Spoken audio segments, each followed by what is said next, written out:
जय श्री राधे कृष्णा। आप सभी को कार्तिक मास के कृष्ण पक्ष की रमा एकादशी की हार्दिक शुभकामनाएं। कार्तिक मास के कृष्ण पक्ष की एकादशी को रमा एकादशी के नाम से जाना जाता है। कुछ स्थानों पर इसे रमास भी कहते हैं। रमा माँ लक्ष्मी का ही दूसरा नाम है, इसलिए इस एकादशी की व्रत कथा को सुनने से अपार धन संपत्ति की प्राप्ति होती है और यह एकादशी व्रत काम धेनु और चिंतामणि के समान फल देती है। रमा एकादशी की पवित्र कथा को सुनने से मनुष्यों के सभी पाप और संकट कट जाते हैं, मनोकामनाओं की पूर्ति होती है और बैकुंठ लोक की प्राप्ति होती है। तो आप सभी भक्त जन बड़ी ही श्रद्धा और प्रसन्न चित्त मन से इस कथा को पूरा अवश्य सुनिए। भगवान श्री कृष्ण ने युधिष्ठिर से कहा कि बहुत पहले एक मुचकुंद नाम के राजा थे। इंद्र, यम, कुबेर, वरुण और विभीषण राजा मुचकुंद के मित्र थे। राजा मुचकुंद भगवान विष्णु का परम भक्त तथा दान प्रिय राजा था।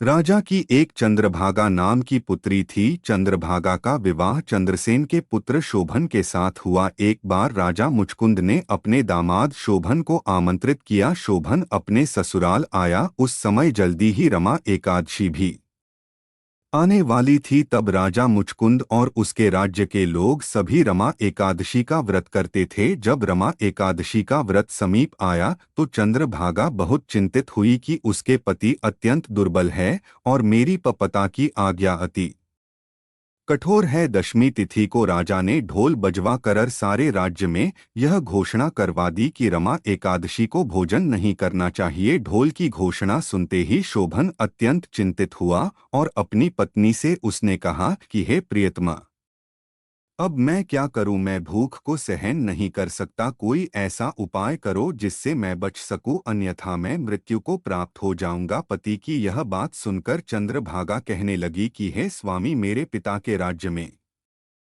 एकादशी के दिन कोई भी भोजन नहीं करता है। राज्य के सभी लोग उपवास रखते हैं और पूरे विधि विधान से रमा एकादशी का व्रत करते हैं। यहाँ तक कि सभी जानवर भी भोजन जल आदि ग्रहण नहीं कर सकते। यदि आप व्रत नहीं रख सकते तो किसी दूसरे स्थान पर चले जाइए जो मेरे पिता के राज्य में ना हो, क्योंकि यदि आप इस राज्य से नहीं जाओगे तो आपको अवश्य ही व्रत करना पड़ेगा। ऐसा सुनकर शोभन सोचने लगा और उसने कहा कि हे प्रिय, मैं अवश्य व्रत करूंगा। जो मेरे भाग्य में होगा वह देखा जाएगा। रमा एकादशी ने पर शोभन ने एकादशी का व्रत किया और सारे दिन व्रत का पालन किया और रात्रि में जागरण में भाग लिया। बहुत कष्ट झेलने के बाद सुबह होने तक शोभन की मृत्यु हो चुकी थी। द्वादशी पर सुबह राजा मुचकुंद ने शोभन का अंतिम संस्कार किया। अंतिम संस्कार के बाद चंद्रभागा अपने पिता के राज्य में ही रहने लगी। रमा एकादशी का व्रत पूरे विधि विधान से करने के कारण शोभा को अपने अगले जन्म पर मंदराचल पर्वत पर एक बहुत ही सुंदर राज्य प्राप्त हुआ जिसमें अनेक गंधर्व और अप्सराएं थी। शोभन का राज्य इंद्र के स्वर्ग के समान प्रतीत होता था। एक बार मुचकुंद के राज्य का सोम नामक ब्राह्मण तीर्थ यात्रा करते हुए शोभन के राज्य में जा पहुंचा। उस ब्राह्मण ने शोभन को पहचान लिया कि यह तो राजा मुचकुंद का जमाई शोभन है। ब्राह्मण उसके निकट गया तो शोभन ने भी उसे पहचान लिया और अपने सिंहासन से उठकर ब्राह्मण के पास आया और ब्राह्मण को प्रणाम किया और मुचकुंद के राज्य और चंद्रभागा के बारे में पूछा। तब ब्राह्मण ने कहा कि राजा मुचकुंद और आपकी पत्नी सब कुशल हैं, नगर में भी सब प्रकार से कुशल है। परंतु हे राजन, हमें आश्चर्य हो रहा है। आप हमें यह बताइए कि आपकी मृत्यु के पश्चात आपको ऐसा सुंदर नगर जो ना कभी देखा ना सुना आपको कैसे प्राप्त हुआ? तब शोभन ने ब्राह्मण को बताया कि कार्तिक मास की कृष्ण पक्ष की रमा एकादशी का व्रत करने से मुझे यह नगर प्राप्त हुआ है, किंतु यह अस्थिर है। यदि आप मुचकुंद की कन्या चंद्रभागा को यह वृतांत सुनाएंगे तो यह सब स्थिर हो सकता है। ब्राह्मण कहने लगा कि हे राजन, यह सब स्थिर क्यों नहीं है? तो शोभन ने कहा कि मैंने रमा एकादशी का व्रत श्रद्धा रहित होकर किया था। आप यदि यह सब वृतांत चंद्रभागा को सुना देंगे तो यह सब स्थिर हो जाएगा। ऐसा सुनकर उस ब्राह्मण ने अपने नगर लौटकर चंद्रभागा को सब वृतांत सुनाया। ब्राह्मण की बात को सुनकर चंद्रभागा बड़ी प्रसन्न हुई और वह ब्राह्मण से कहने लगी कि हे ब्राह्मण, यह सब आपने प्रत्यक्ष देखी है या स्वप्न की बातें कर रहे हैं। तब ब्राह्मण कहने लगा कि हे पुत्री, मैंने तो तुम्हारे पति को प्रत्यक्ष देखा है, साथ ही किसी से विजय ना हो तो ऐसा देवताओं के नगर के समान बहुत ही सुंदर उनका नगर भी देखा है जो मंदराचल पर्वत पर है। उन्होंने यह भी कहा कि यह स्थिर नहीं है, किस प्रकार वह स्थिर रह सके इसका उपाय करना चाहिए। तब चंद्रभागा कहने लगी कि हे ब्राह्मण, तुम मुझे वहां ले चलो, मुझे अपने पति देव के दर्शन की तीव्र लालसा है। मैं अपने किए हुए पुण्य से उस नगर को स्थिर बना दूंगी। आप मुझे मेरे पति से मिलवा दीजिए जिससे उनका हमारा सहयोग हो, क्योंकि वियोगी को मिला देना महान पुण्य होता है। सोम ब्राह्मण यह बात सुनकर चंद्रभागा को लेकर मंदराचल पर्वत के समीप वामदेव ऋषि के आश्रम पर गया। ब्राह्मण ने वामदेव जी को सारी बात बताई। वामदेव जी ने सारी बात सुनकर वेद मंत्रों के उच्चारण से चंद्रभागा का अभिषेक कर दिया। तब ऋषि के मंत्र के प्रभाव और एकादशी के व्रत से चंद्रभागा का शरीर दिव्य हो गया और उसे दिव्य गति प्राप्त हुई। इसके बाद बड़ी प्रसन्नता से चंद्रभागा अपने पति के पास गई। अपने प्रिय को देखकर शोभन बहुत प्रसन्न हुआ और उसे बुलाकर अपनी बाईं तरफ बिठा लिया। चंद्रभागा कहने लगी कि हे स्वामी, आप मेरे पुण्य को ग्रहण कीजिए। अपने पिता के घर जब मैं 8 वर्ष की थी तब से विधि पूर्वक रमा एकादशी के व्रत को श्रद्धा पूर्वक करती आ रही हूँ। इस पुण्य के प्रताप से आपका यह नगर स्थिर हो जाएगा तथा समस्त कर्मों से युक्त होकर प्रलय के अंत तक रहेगा। तथा चंद्रभागा के पुण्य के प्रभाव से वह नगर स्थिर हो गया। इस प्रकार चंद्रभागा ने दिव्य आभूषणों और वस्त्रों से सुसज्जित होकर अपने पति के साथ आनंद पूर्वक रहने लगी। तब श्री कृष्ण ने युधिष्ठिर से कहा कि हे राजन, जो भी व्यक्ति इस रमा एकादशी का व्रत पूरे विधि विधान से और श्रद्धा पूर्वक करता है तो उसको समस्त पापों से मुक्ति मिलती है और अंत में विष्णु लोक को प्राप्त होता है। इसके बाद श्री कृष्ण भगवान ने युधिष्ठिर से कहा कि भगवान श्री हरि बड़ी दयालु और क्षमावाणी का व्रत करता है या उनका पूजन करता है तो उसे उत्तम फल की प्राप्ति होती है, परंतु मनुष्यों को चाहिए कि वे भगवान का पूजन पूरी श्रद्धा से करें। शोभन अपनी पत्नी द्वारा श्रद्धा पूर्वक किए गए एकादशी व्रतों के कारण अपने राज्य को स्थिर कर सका। ऐसी सुकर्मा पत्नी भगवान श्री हरि और मां लक्ष्मी जी की कृपा से ही प्राप्त हो सकती है। इसके बाद श्री कृष्ण जी युधिष्ठिर से कहते हैं, अब मैं तुम्हें रमा एकादशी व्रत की विधि बताता हूँ, इसे ध्यान पूर्वक सुनो। रमा एकादशी व्रत के नियमों का पालन व्रत के एक दिन पहले यानी दशमी के दिन से शुरू हो जाता है। रमा एकादशी के दिन स्नान आदि से नहीं होकर व्रत का संकल्प करना चाहिए। एकादशी व्रत के दिन भगवान विष्णु की पूजा करनी चाहिए तथा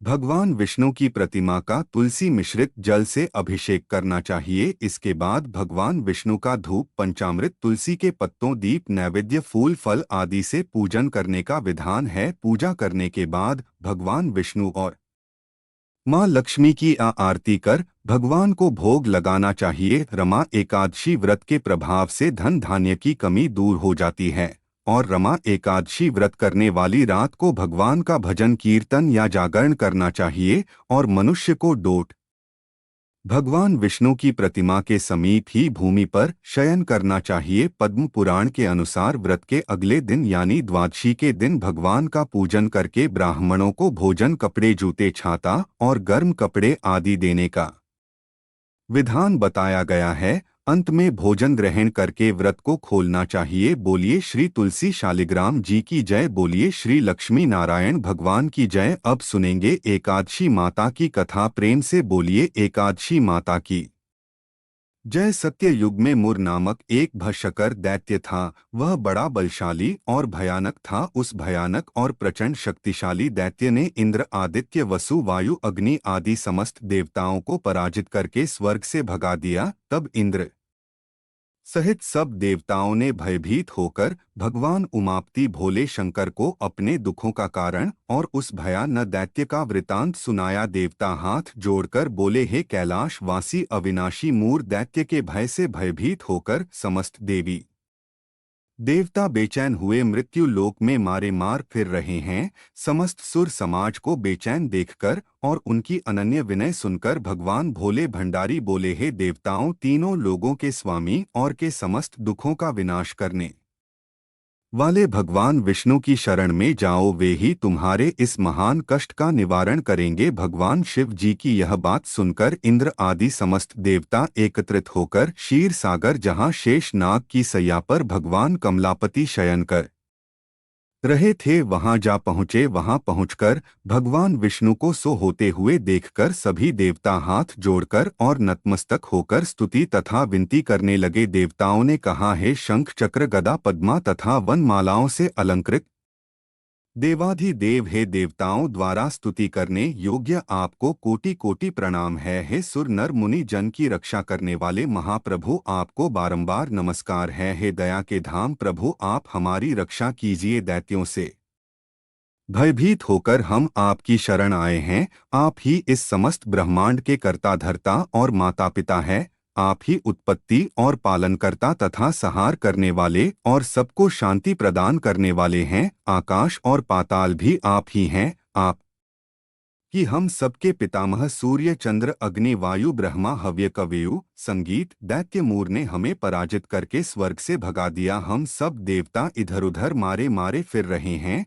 सो हे मधुसूदन, आप उन दैत्यों से हम सबकी रक्षा कीजिए। देवताओं की यह विनती सुनकर भगवान कमलापति बोले, हे सुरों, ऐसा मायावी दैत्य कौन है? उसमें ऐसा कितना बल है? वह किसके आश्रय है तथा वह कहाँ रहता है? यह सब मुझसे कहो। भगवान विष्णु की यह बात सुनकर देवराज इंद्र बोले, हे प्रभु, प्राचीन काल में नाड़ी जंद नाम का एक राक्षस था। उसी का पुत्र महाबलशाली महापराक्रमी विश्वविख्यात मुर नाम का दैत्य है। वह चंद्रावती नामक नगरी में रहता है। उस महाअसुर ने समस्त देवताओं को स्वर्ग से निकाल के अपना अधिकार कर लिया है। वह स्वयं इंद्र अग्नि वरुण कुबेर यम आदि सबके स्थान पर अपना आधिपत्य जमाकर और स्वयं सूर्य बनकर प्रकाश करता है। हे असुर निकंदन, उस दैत्य का संहार करके हम सब देवताओं की रक्षा कीजिए। हम सब आपकी शरण है। इंद्र के यह वचन सुनकर भगवान कमलापति बोले, हे देवताओं, तुम घबराओ मत, मैं शीघ्र ही तुम्हारे शत्रु का संहार करूंगा। तुम सब अब चंद्रावती नगर को चलो। समस्त देवताओं सहित भगवान विष्णु भी चंद्रावती नगर को चल दिए। उस समय दैत्य राज मुर दैत्य सेना सहित युद्ध भूमि में बड़े अभिमान से गरज रहा था। उस महादैत्य की घोर गर्जना को सुनकर सब देवता भयभीत होकर चारों दिशाओं में भाग खड़े हुए। यह देखकर स्वयं भगवान विष्णु रणभूमि में पहुंच गए। भगवान कमलापति को रणभूमि में देखकर दैत्य दल ने नाना प्रकार के अस्त्र शस्त्रों से भगवान विष्णु पर प्रहार किया। भगवान ने यह देखकर अपने तीखे बाण छोड़े, जो नागों की तरह से लहराते हुए जाकर दैत्यों के अंगों को बंधने लगे। सभी दैत्य उनके हाथों से मारे गए। केवल दैत्य राज मुर ही जीवित बचा था। दैत्य राज मुर अविचल भाव से भगवान के साथ युद्ध करता रहा। यह देखकर सुर समाज अत्यंत बेचैन होने लगा। भगवान जो भी तीक्ष्ण बाण उसके शरीर में मारते वे उसके अंगों में पुष्पों के समान लगते थे। शस्त्रों से उस महादैत्य का शरीर छिन्न भिन्न हो गया, परंतु वह फिर भी युद्ध करता रहा। इसके बाद भगवान और का मल युद्ध होने लगा। इस प्रकार 100 हज वर्ष तक दोनों का युद्ध हुआ, परंतु वह महाबली दैत्य फिर भी पराजित नहीं हुआ। तब भगवान उस मुर दैत्य से लड़ते लड़ते थक गए और बद्रिकाश्रम को चले गए। वहां पर हेमवती नाम की एक सुंदर गुफा थी। विष्णु भगवान उस गुफा में विश्राम करने लगे। वह गुफा 12 योजन लंबी और उसका एक ही द्वार था। दैत्य राज मोर भी भगवान का पीछा करते हुए उस गुफा में पहुंच गया। वह दैत्य भगवान विष्णु को सोया देखकर उन्हें मारने के लिए उद्यत हुआ। वह अभी मारने का प्रयत्न कर ही रहा था कि उसी क्षण विष्णु भगवान के शरीर से एक अति तेजस्वी तथा अत्यंत प्रभावशाली कन्या अस्त्र शस्त्र धारण किए हुए उत्पन्न हुई। उस कन्या के बल पराक्रम को देखकर आश्चर्यचकित हुआ मोर उसके साथ युद्ध करने लगा। उस कन्या के युद्ध कौशल पराक्रम तथा वीरता को देखकर दैत्य ने विचार किया कि इस कन्या को इतना भयानक युद्ध करना किसने सिखाया है, यह तो बड़ा भयंकर युद्ध करती है। वह अभी विचार कर ही रहा था कि उस प्रभावशाली देवी ने एक ऐसा बाण मारा कि दैत्यराज का रथ टूटकर चूर चूर हो गया। देवी ने उसके अस्त्र शस्त्रों को काटकर टुकड़े टुकड़े कर दिए। अब वह भयानक दैत्यराज मुरमल युद्ध करने लगा, परंतु देवी ने धक्का मारकर उसे मूर्छित कर दिया। जब वह दैत्य मूर्छा से जागा तो उस कन्या ने उसका सिर काट डाला। इस प्रकार वह दैत्य तो पृथ्वी पर गिरकर कर मृत्यु को प्राप्त हुआ और बाकी दैत्य भयभीत होकर पाताल लोक को भाग गए। जब भगवान विष्णु की निद्रा टूटी तो उन्होंने मुरदैत्य के कटे हुए सिर तथा दोनों हाथ जोड़कर खड़ी हुई एक कन्या को देखा। भगवान उस कन्या से पूछने लगे, हे देवी, जिस दैत्य के भय से इंद्र आदि सब देवता भयभीत होकर स्वर्ग को छोड़कर भाग गए थे, उसको किसने मारा है? वह कन्या कहने लगी, भगवन, जब आप निद्रा में थे तब यह दैत्य आपको मारने के लिए उद्यत हुआ था। उस समय आपके शरीर से उत्पन्न होकर मैंने इस दैत्य का वध किया है। यह सुनकर भगवान बोले, हे देवी, तुमने इस दैत्य को मारकर देवताओं का महान उपकार किया है। आथ तुम इच्छा अनुसार वर मांगो। तब वह देवी बोली, भगवन, यदि आप मुझे वरदान देना ही चाहते हैं तो यह दीजिए कि जो मेरा व्रत करे उसके सब पाप नष्ट हो जाएं और वह अंत में मोक्ष को डोट प्राप्त हो। रात्रि को भोजन करने वाले को आधा फल और एक बार भोजन करें उसको भी आधा फल प्राप्त हो। जो मनुष्य भक्ति पूर्वक मेरे व्रत को करें वह निश्चय ही आपके लोक को प्राप्त हो। जो कोई मेरे व्रत में एक बार भी भोजन ना करें उसको धर्म, धन और मुक्ति प्राप्त हो। भगवान ने कहा, है कल्याणी, ऐसा ही होगा। मेरे और तुम्हारे भक्त एक ही होंगे और वे जीवन में सभी सुखों को प्राप्त करेंगे तथा अंत में मेरे लोक को प्राप्त होंगे, क्योंकि तुम एकादशी को उत्पन्न हुई हो। आथ तुम्हारा नाम एकादशी होगा। तुम मुझे सब तिथियों से प्रिय हो, इस कारण तुम्हारे व्रत का फल सभी तीर्थों से अधिक फलदायी होगा। भगवान के ऐसे उत्तम वचनों को सुनकर वह देवी अत्यंत प्रसन्न हुई। भगवान कृष्ण ने आगे कहा, हे युधिष्ठिर, सब व्रतों में एकादशी व्रत का फल सर्वश्रेष्ठ है। एकादशी व्रत करने वालों को मैं मोक्ष पद देता हूँ। उसके शत्रुओं का नाश एवं समस्त विघ्नों को डोट नष्ट कर हो। यह मैंने एकादशी की उत्पत्ति का सब वृतांत बताया है। एकादशी पापों को नष्ट करने वाली तथा सिद्धि देने वाली है। जो मनुष्य इस एकादशी महात्म्य को पढ़ता अथवा सुनता है उसको अश्वमेध यज्ञ का फल प्राप्त होता है। प्रेम से बोलिए, एकादशी माता की जय, विष्णु भगवान की जय। अब हम सुनेंगे 11 माता की दूसरी कहानी और उसके बाद में भगवान श्री कृष्ण के किसी भी एक स्वरूप की कथा अवश्य सुननी चाहिए, क्योंकि एकादशी के दिन भगवान श्री कृष्ण जी की पूजा भी की जाती है।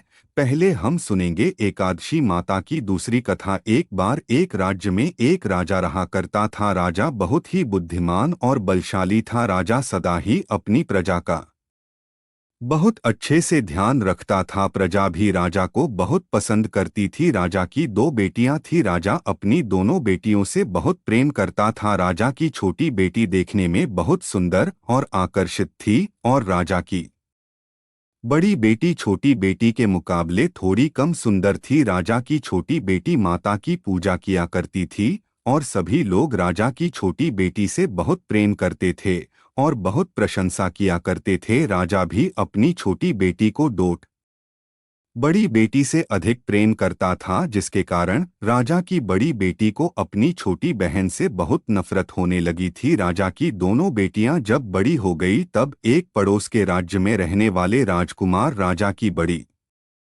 बेटी के लिए रिश्ता लेकर आया। लेकिन जैसे ही उस राजकुमार की नजरें राजा की छोटी बेटी पर पड़ी तो वह राजकुमार राजा की छोटी बेटी पर आकर्षित हो गया और छोटी बेटी से पहली नजर में प्रेम करने लगा। उस राजकुमार ने राजा की बड़ी बेटी के साथ विवाह करने से मना कर दिया और उसने राजा से कहा कि मैं आपकी छोटी बेटी से विवाह करना चाहता हूँ। यह सब देखकर राजा की बड़ी बेटी अपनी छोटी बहन से बहुत क्रोधित हो गई और राजा की बड़ी बेटी ने अपनी छोटी बहन को अपना सबसे बड़ा दुश्मन मान लिया। राजा की बड़ी बेटी ने अपनी छोटी बहन से बदला लेने का निर्णय किया। राजा की बड़ी बेटी ने अपनी छोटी बहन को जान से मारने का उपाय सोचा। राजा की बड़ी बेटी ने अपनी छोटी बहन को मारने के लिए सबसे पहले एक लड्डू में जहर मिलाकर अपनी छोटी बहन को दे दिया और उसको लड्डू खाने के लिए कहा, लेकिन लड्डू खाने के बाद भी छोटी बहन को कुछ भी नहीं हुआ। बड़ी बहन यह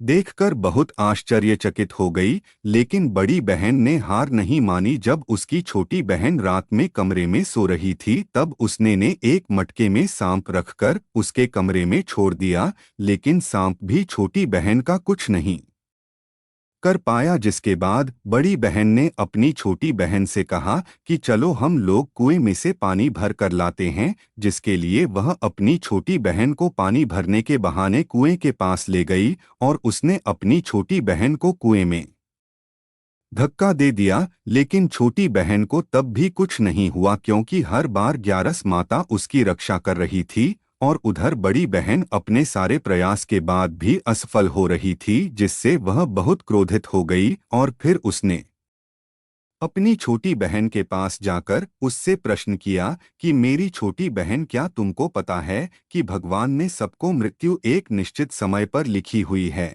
और कैसे तुम्हारी या मेरी मृत्यु होगी, क्या यह तुम जानती हो? तब छोटी बहन ने अपनी बड़ी बहन को बताया कि हाँ दीदी, मैं तो जानती हूँ मेरी मृत्यु कैसे होगी। छोटी बहन से यह सब बातें सुनकर बड़ी बहन मन ही मन बहुत प्रसन्न होने लगी और उसने अपनी छोटी बहन से कहा कि तो तुम मुझे अपनी मृत्यु का राज बताओ। तब छोटी बहन ने अपनी बड़ी बहन से कहा कि मेरी मृत्यु तो एक तोते में है, जो तोते के गले में एक हार है, उससे मेरी मृत्यु होगी। जब तक कोई भी व्यक्ति तोते को मारकर उस हार को अपने गले में पहने तो मैं मूर्छित हो जाऊंगी, और जैसे ही उस हार को अपने गले से उतारेगा तो मैं वापस से जीवित हो जाऊंगी। अपनी छोटी बहन की मृत्यु का राज जानकर बड़ी बहन बहुत खुश हुई और उसने अपनी छोटी बहन को मारने के लिए उसके पालतू तोते को ढूंढना शुरू कर दिया और छोटी बहन को इस बात का आभास हो गया था कि कोई उसकी जान लेना चाहता है,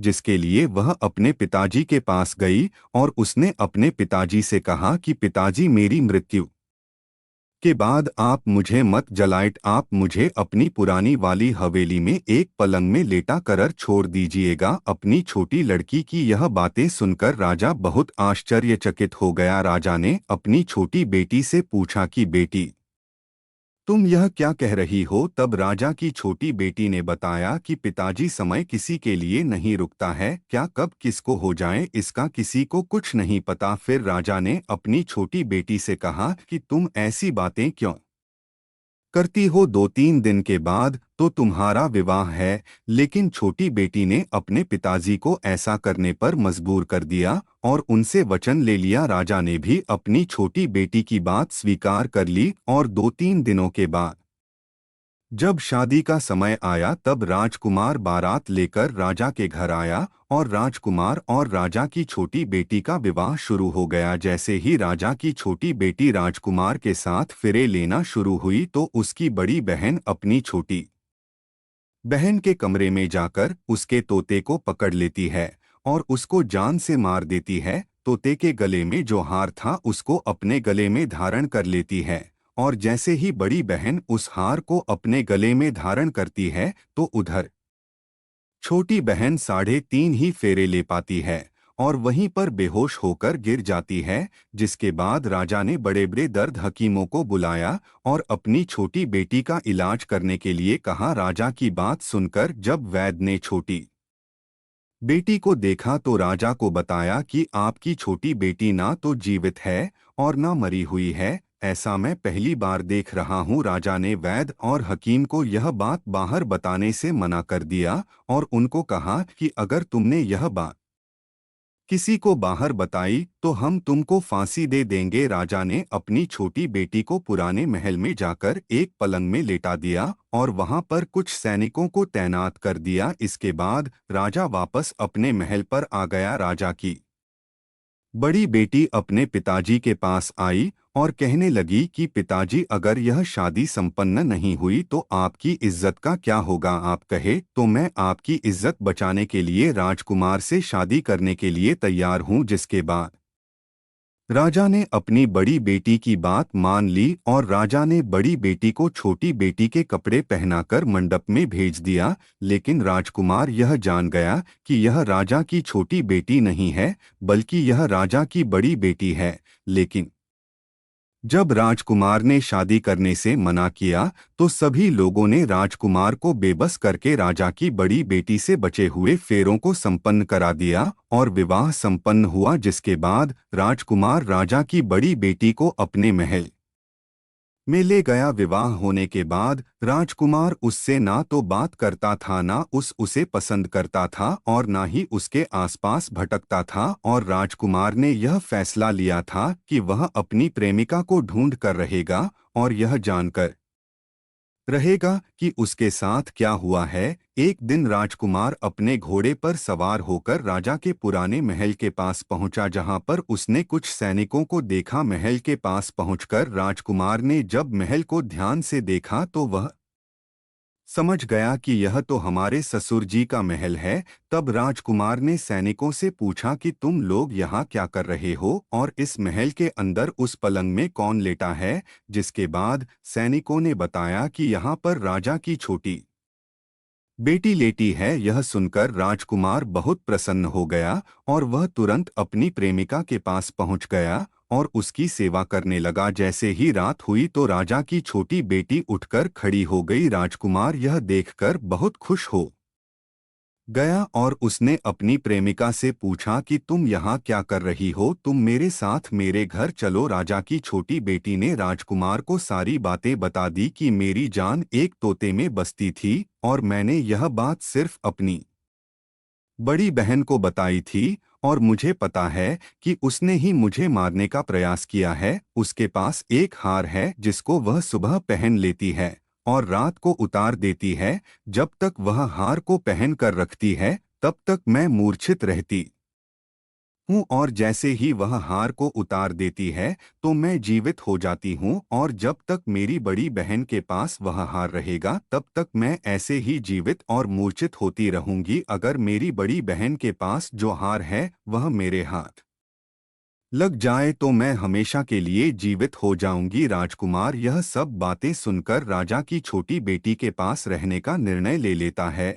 और उसने अपने बचे हुए सारे फेरे उस पलंग में लेटी हुई राजकुमार की छोटी बेटी के साथ ले लिए और अपना विवाह पूर्ण कर लिया और वहीं पर वह रहने लगा। देखते ही देखते कुछ समय में राजा की छोटी बेटी और राजकुमार की पत्नी गर्भवती हो गई। एक दिन राजकुमार को किसी काम से बाहर जाना पड़ा। तब छोटी बहन के पेट में बहुत तेज से दर्द होने लगा। जिसके बाद उसने माता का आह्वान किया। जिसके बाद वहां माता प्रकट हुई और उन्होंने अपने भक्तों के दर्द को दूर किया और एक पुत्र की प्राप्ति करवाई। और वहीं पर अचानक से राजकुमार भी आ गया। राजकुमार ने ग्यारस माता को देखा तो वह आश्चर्यचकित हो गया और उसने तुरंत ग्यारस माता को प्रणाम किया और ग्यारस माता ने राजकुमार से कहा, जब तुम्हारा पुत्र 5 वर्ष का हो जाए तो तुम आकर अपनी पत्नी का हार इसकी गली में डाल देना। और देखते ही देखते राजकुमार और राजा की छोटी बेटी का पुत्र 5 वर्ष का हो जाता है।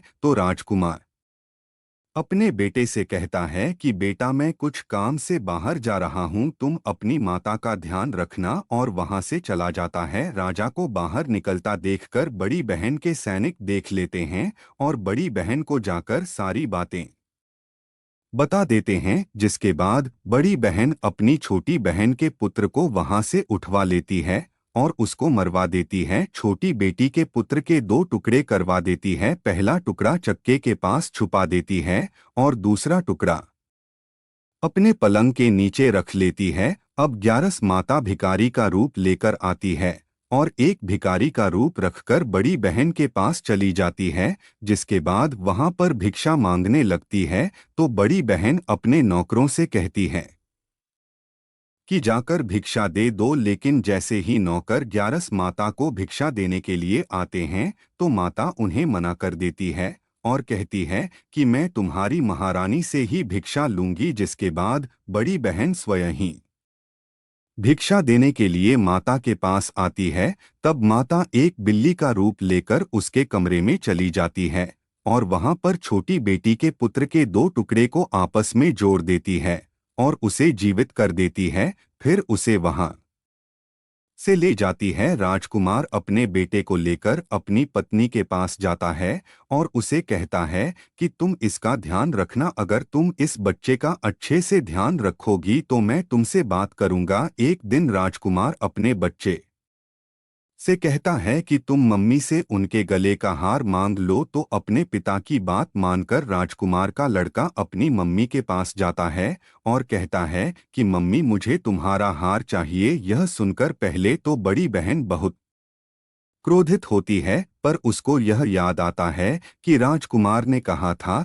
कि अगर मैं इस बच्चे का ध्यान अच्छे से रखूंगी तो वह मुझसे बात करेंगे, जिसके कारण वह हार उस बच्चे को दे देती है और वह तुरंत हार को ले जाकर अपने पिताजी को दे देता है। और तभी राजकुमार अपने बेटे को लेकर वहां से जाने लगता है और अपनी पत्नी से कहता है कि तुम हमारे लिए खाना बनाकर रखना, मैं शाम को आकर तुम्हारे साथ खाना खाऊंगा। और वह अपने बेटे को डोट लेकर वहां से चला जाता है। जिसके बाद वह राजा के पास जाता है और उनको सारी बातें बता देता है। राजा अपनी बड़ी बेटी की यह करतूत सुनकर बहुत क्रोधित होते हैं और अपनी परवरिश पर ही दोष देने लगते हैं। राजकुमार को अपनी छोटी बेटी के साथ रहने के लिए आदेश दे देते हैं। इस प्रकार ग्यारस माता की कृपा से राजकुमार और राजा की छोटी बेटी सुखपूर्वक रहने लगे। प्रेम से बोलिए एकादशी माता की जय, प्रेम से बोलिए माता लक्ष्मी और भगवान विष्णु की जय, माता पार्वती और भगवान शंकर की जय। आइए अब श्री राधा रानी की इस पवित्र कथा को सुनते हैं। एक गांव में रमा नाम की एक स्त्री थी। उसके विवाह को 5-6 वर्ष हो गए थे, लेकिन उसकी कोई संतान नहीं थी। एक बार श्री राधा अष्टमी का उत्सव आया। गांव की औरतें बरसाना जा रही थी। औरतों ने कहा कि तुम भी बरसाना चलो, राधा रानी बड़ी दयालु है, तुम्हारी गोद जरूर भर देगी। वह स्त्री कई महीनों से घर से बाहर नहीं निकली थी, इसलिए उसके पति और सास ने भी उसे जाने की आज्ञा दे दी। बस उसने मन में ठान लिया कि राधा रानी मेरी गोद जरूर भरेगी। जिस दिन उसे जाना था उस दिन उसके पैर में चोट लग गई, उससे चला भी नहीं जा रहा था। फिर भी वह स्त्रियों के संग यात्रा पर चली गई। सारे रास्ते राधा कृष्ण जी का जप और कीर्तन करती हुई गई और बरसाना पहुंचकर नहा धोकर राधा जी के मंदिर में जाने के लिए तैयार हुई। राधा जी के महल में जब जाते हैं तो ऊपर बहुत सी सीढ़ियां चढ़ पड़ती है। जैसे सीढ़ियां वो चढ़ने लगी तब वह स्त्रियों से बोली कि तुम लोग आगे आगे चलो, मैं धीरे धीरे सीढ़ियों से आती हूँ, मेरे पैर में चोट लगने की वजह से चला भी नहीं जा रहा है। 2-4 सीढ़ियां चढ़ने के बाद उसका पैर मुड़ गया और वह नीचे गिरने लगी। तभी एक 7-8 साल की कन्या ने उसका हाथ पकड़ लिया। रमा बोली बेटी आज अगर तुम ना होती तो मैं नीचे गिर गई होती। वह कन्या बोली माता ऐसे कैसे गिर जाने देती मैं तुम्हें। तब रमा ने पूछा बेटी तुम्हारा क्या नाम है। वह बोली लाडो नाम है मेरा, यहीं पास में रहती हूँ। वे दोनों सीढ़ियों पर बैठ गई। लाडो कहने लगी माता मेरे लिए क्या लाई हो, ना कोई जानना पहचान और लाडो ऐसी बातें कर रही है। फिर रमा ने कहा लाडो मैं कल तुम्हारे लिए कुछ ना कुछ लेकर अवश्य आऊंगी, तुम्हें क्या पसंद है। तब लाडो कहने लगी मुझे नथनी, गले का हार, कान के कुंडल, चूड़ियां, मेहंदी, घाघरा, चोली, यह सब चीजें पसंद हैं, कुछ भी ले आना। इतना कहकर वह बालिका भाग गई। जैसे तैसे रमा भी मंदिर में दर्शन करके लौट आई। फिर रमा उस बालिका के बारे में सोचने लगी और बाजार में उसने गले का हार और चूड़ियां उसके लिए ली और अगले दिन वहीं जहां मिली थी वह लाडो का जाकर इंतजार करने लगी। फिर लाडो उसको उसी जगह पर मिली चूड़ियां और गले का हार जैसे ही उसे दिया, वह बोली बस इतनी सी ही और चीजें नहीं लाई, और वह मुंह फुलाकर बैठ गई। तब रमा बोली अभी मैं 8 दिन यहीं पर हूँ, रोज तुम्हारे लिए कुछ ना कुछ लाया करूंगी। यह सुनकर लाडो उसकी गोद में बैठ गई और गले से लग गई। रमा तो रोने लगी, उसे जैसे एक संतान मिल गई हो। खूब प्यार से उसके सिर पर हाथ फेरा, ऐसे ही वह फिर चली गई। रमा ने मंदिर से आकर घाघरा और चोली उसके लिए बनवाए, ऐसे ही रोज कुछ ना कुछ वह उसे देती। एक दिन रमा कहती है अब यह सारी चीजें मुझे पहनकर तो दिखाओ। तो लाडो बोली कल राधा अष्टमी है, मैं कल इसे पहनूंगी। इस बार लाडो के साथ एक लड़का भी था। उसे देखकर रमा ने कहा आज पता नहीं मेरे मन में क्या आया, मैंने एक धोती और मुकुट मोर वाला लिया है, क्या मैं इसे दे दूं? लाडो बोली यह कनुआ है, मेरे साथ ही रहता है, हाँ तुम इसे दे दो। ऐसा कहकर वे दोनों सामान लेकर चले गए। अगले दिन राधा अष्टमी थी। जब रमा सीढ़ियों पर आई वहां उसे आज कोई नहीं मिला, ना वो लाडो ना वो लड़का। बहुत इंतजार के बाद जब वह मंदिर में पहुंची तो वहां बहुत भीड़ थी, कीर्तन और नृत्य हो रहा था। इसी तरह भीड़ को चीरती हुई वह आगे पहुंची और वहां देखकर राधा जी को देखा और ठाकुर जी को देखा। रमा ने जो जो चीजें लाड़ो को दी थी वही सारा सामान राधा जी और कृष्ण जी पहने हुए थे। वह पत्थर सी हो गई, आंखों से आंसू बहने लगे। उसे बात समझते देर ना लगी कि वह लाडो राधा जी और कनुआ कृष्ण जी है, स्वयं जगत के पालनहार उसके पास आते थे। राधा जी उसकी गोद में बैठती थी और उसे मातृ सुख प्रदान करती थी। वह तो जैसे बावली हो गई, दिन रात लाडो लाडो कहती रहती, पुकारती रहती। वह स्त्रियों से बोली तुम लोग घर जाओ, मैं नहीं जाऊंगी। उसकी सास और पति भी उसे लेने आए पर वह साथ नहीं गई। अब तो प्रतिदिन वह सीढ़ियों पर बैठे बैठे आसे सीढ़ियां धोती, पलकों से बुहार की। ऐसा करते करते उसे 30 वर्ष हो गए। एक दिन एक बालिका उसका हाथ पकड़कर उसे ऊपर अटालिया में ले गई। वहां जाकर बोलती है लो मैं आ गई, मैं ही हूँ तुम्हारी लाडो। ऐसा कहकर बाहें फैलाकर रमा को बुलाने लगी और अपने गले लगा लिया। उस दिन रमा ऐसे गले लगी कि इस पार्थिव शरीर को छोड़कर सदा के लिए अपनी लाडो के पास चली गई। बोलिए श्री राधा कृष्ण भगवान की जय, बोलिए श्री बरसाने वाली की जय। अब सुनिए तुलसी माता की कथा। सावर्ण मुनि की पुत्री तुलसी अपूर्व सुंदरी थी। उनकी इच्छा थी कि उनका विवाह भगवान नारायण के साथ हो। इसके लिए उन्होंने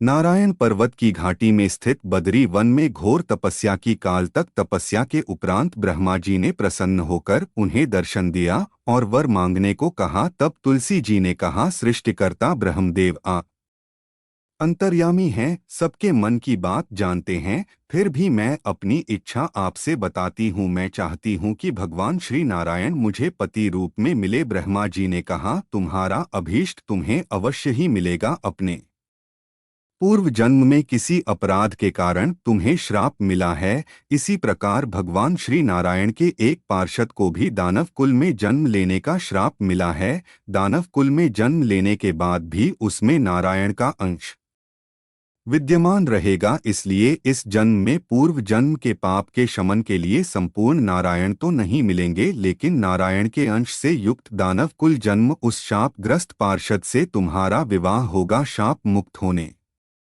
पर भगवान श्री नारायण सदा सर्वदा के लिए तुम्हारे पति हो जाएंगे। तुलसी ने ब्रह्मा जी के इस वर को स्वीकार कर लिया, क्योंकि मानव कुल में जन्म के कारण उस मायावी भोग को तो भोगना ही था। तुलसी बद्री वन में ही रहने लगी। नारायण का वह पार्षद दानव कुल में जालंधर के नाम से पैदा हुआ था। कुछ दिनों बाद वह ब्राह्मण करता हुआ बद्री वन में आया। यहाँ तुलसी को देखते ही वह उस पर मंत्रमुग्ध हो गया। तुलसी के सामने उसने अपने विवाह का प्रस्ताव रखा। इतने में ही वहां ब्रह्मा जी आ गए और तुलसी से कहा तुलसी जालंधर को देखो, ऐसा देवोपम उसका स्वरूप है। दानव कुल में जन्म लेने के बाद भी लगता है जैसे इसके शरीर में नारायण का वास हो। तुम प्रस्ताव को सहर्ष स्वीकार कर लो। तुलसी को भी लगा कि उसकी तपस्या पूर्ण हो गई, उसे इच्छित फल मिला है। तब जालंधर के साथ उसका गंधर्व विवाह हो गया और वह जालंधर के साथ उसके महल में पत्नी बनकर आ गई। जालंधर ने अपनी परम सुंदरी सती साध्वी पत्नी तुलसी के साथ बहुत दिनों तक राज्य किया। उसने अपने राज्य का इतना विस्तार किया कि देवलोक तक उसके अधिकार में आ गया। स्वर्ग का सुख भोगने वाले देवताओं की दशा भिखारियों जैसी हो गई। जालंधर किसी को कष्ट नहीं देता था, पर अधिकार और राज्य छिन जाने से सारे देवता मिलकर ब्रह्मा विष्णु और शिव जी की सभा में गए और अपनी विपत्ति उन्हें सुनाई। ब्रह्मा जी ने कहा, तुलसी परम साध्वी है, उसका विवाह जालंधर से मैंने ही कराया था। जालंधर को तब तक नहीं हराया या मारा जा सकता जब तक तुलसी को ना ला जाए। विष्णु जी ने कहा, जालंधर पूर्व जन्म में मेरा पार्षद था, श्राप के कारण उसे दानव कुल में जन्म लेना पड़ा। इस जन्म में भी मेरा अंश उसमें व्याप्त है। साथ ही तुलसी के पतिव्रता धर्म से वह अजय है। फिर देवताओं की सहमति से भगवान शिव ने जालंधर के पास संदेश भेजा किया तो वह देवताओं को राज्य लौटा दिया। फिर उनसे युद्ध करें। जालंधर शंकर जी के पास पहुंचा। उसने कहा, देवाधिदेव, आपके लिए देवताओं का पक्ष लेना उचित नहीं है। राज्य बढ़ाना हर राजा का कर्तव्य है। मैं किसी को दुखी नहीं कर रहा हूं। देवताओं से कहिए कि भाई मेरी प्रजा बनकर रहे। मैंने आपका कोई भी अपमान नहीं किया है। हमारा आपका युद्ध शोभा नहीं देता है। अगर आप हार गए तो बड़ी लज्जा की बात होगी। मैं हार गया तो आपकी कीर्ति बहुत अधिक नहीं बढ़ेगी। भगवान शंकर फिर हंसने लगे। वे तो सब रहस्य समझते थे। तुलसी और जालंधर के पूर्व जन्म के श्राप की अवधि लगभग अब पूरी हो चुकी थी। फिर शंकर जी बोले कि इसमें कीर्ति और लज्जा की बात नहीं है। तुम देवों को राज्य लौटा कर उन्हें उनके पद पर प्रतिष्ठित होने दो। युद्ध से बचने का यही एक उपाय है। तब जालंधर ने कहा, मैंने युद्ध के बल से देवलोक जीता है, कोई उसे युद्ध के द्वारा ही वापस ले सकता है। यह मेरा अंतिम उत्तर है। अब मैं जा रहा हूँ। ऐसा कहकर जालंधर वहां से चला गया। उसने अपनी पत्नी तुलसी को सारी बातें बताई और कहा, कर्म भोग सब काल सूत्र में बंधा है। जीवन में हर्ष शोक भय सुख दुख मंगल अमंगल काल के अधीन है। हम तो केवल निमित्त हैं। संभव है भगवान शिव देवों का पक्ष लेकर मुझसे युद्ध करें। तुम चिंता मत करना, तुम्हारा सती तेज मेरी रक्षा करेगा। दूसरे दिन भगवान शंकर के नेतृत्व में देवताओं ने युद्ध छेड़ दिया। जालंधर ने भीषण बाढ़ की वर्षा कर उनका वेग रोक दिया। उसके प्रहार से देवता डगमगाने लगे। उसने दानवी शक्ति का प्रयोग करके मायावी युद्ध आरंभ कर दिया। युद्ध स्थल पर वह किसी को भी दिखाई नहीं देता था, पर उसके अस्त्र शस्त्र प्रहार कर देवों को घायल कर रहे थे। देवगण अपने अस्त्र चलाए तो किस पर चलाए, क्योंकि कोई शत्रु सामने था ही नहीं। कई दिनों तक इस तरह भयंकर युद्ध चलता रहा। जालंधर पराजित नहीं हुआ। तब शिवजी ने विष्णु जी से कहा, विष्णु तुम कुछ उपाय करो, अन्यथा मेरा तो सारा यश मिट्टी में मिल जाएगा। विष्णु जी ने सोचा, बल से तो जालंधर को हराया नहीं जा सकता, इसलिए छल का ही सहारा लेना पड़ेगा। उन्होंने तुरंत अपना स्वरूप जालंधर जैसा बनाया और अस्त्र से सुसज्जित होकर तुलसी जी के पास पहुंच गए और बोले, प्रिय मैं युद्ध जीत गया। सारे देवता भगवान शंकर समेत हार गए। इस खुशी में आओ, मैं तुम्हें अपने अंग लगा लूं। पति को प्रत्यक्ष खड़ा देखकर तथा विजय का समाचार सुनकर वह दौड़कर मायावी जालंधर के गले से लिपट गई। इस प्रकार पति पत्नी दोनों ने आलिंगन होकर खूब खुशी मनाई। पर पुरुष के साथ इस प्रकार के व्यवहार से उसका सती तेज नष्ट हो गया। उसका सती तेज जो जालंधर के कवच के रूप में रक्षा कर रहा था, वह कवच नष्ट हो चुका था। जालंधर शक्तिहीन हो गया। यह जानते ही भगवान शंकर ने अपने त्रिशूल से प्रहार किया। उस प्रहार के लगते ही जालंधर जलकर भस्म हो गया। जालंधर के मरने को जानकर विष्णु अपने असली रूप में आ गए। सामने अपने पति जालंधर के स्थान पर भगवान विष्णु को खड़ा देखकर तुलसी बहुत विस्मित हुई। उसको पता लग गया कि स्वयं नारायण ने उसके साथ छल किया है। क्रोध में आकर तुलसी जी ने श्राप दिया कि एक सती स्त्री का सतीत्व भंग करने के अपराध में तुम हृदयहीन पत्थर हो जाओ। विष्णु जी ने तुलसी जी के श्राप को शिरोधार्य कर कहा, देवी, तुम्हारे तथा जालंधर के कल्याण के लिए मुझे ऐसा करना पड़ा। तुम दोनों को श्राप मुक्त करना था। तुम भी अब अपना शरीर त्याग कर तुलसी बिरवा के रूप में जन्म लोगी और मेरी पूजा तुलसी दल से होगी। मैं शालिग्राम पत्थर बनूंगा, मेरे शीर्ष पर तुम आदर से विराजमान होंगी। तुम्हारे पति की हड्डियों के चूर्ण से शंख की उत्पत्ति होगी। उस शंख ध्वनि से देवताओं तथा मेरी पूजा आराधना होगी। जहाँ शंख ध्वनि होगी वहाँ मंगलमय मैं विराजमान रहूंगा। तुमने पूर्व जन्म में बद्री वन में मुझे पाने के लिए बड़ी तपस्या की थी। अब अगले जन्म में मैं नारायण के रूप में बद्रीनाथ वन में स्थापित होगा और मेरी पूजा अर्चना फल फूल से ना होकर तुम्हारी तुलसी दल से होगी। मेरे शीश पर विराजमान होकर तुम मुझसे भी ऊंचा पद प्राप्त करोगी। बोलिए श्री लक्ष्मी नारायण भगवान की जय। आज की कथाएं पसंद आई होंगी। अगर पसंद आए तो राधे राधे अवश्य लिखें और हमारे चैनल को सब्सक्राइब करके बेल आइकन जरूर प्रेस करिएगा। जय श्री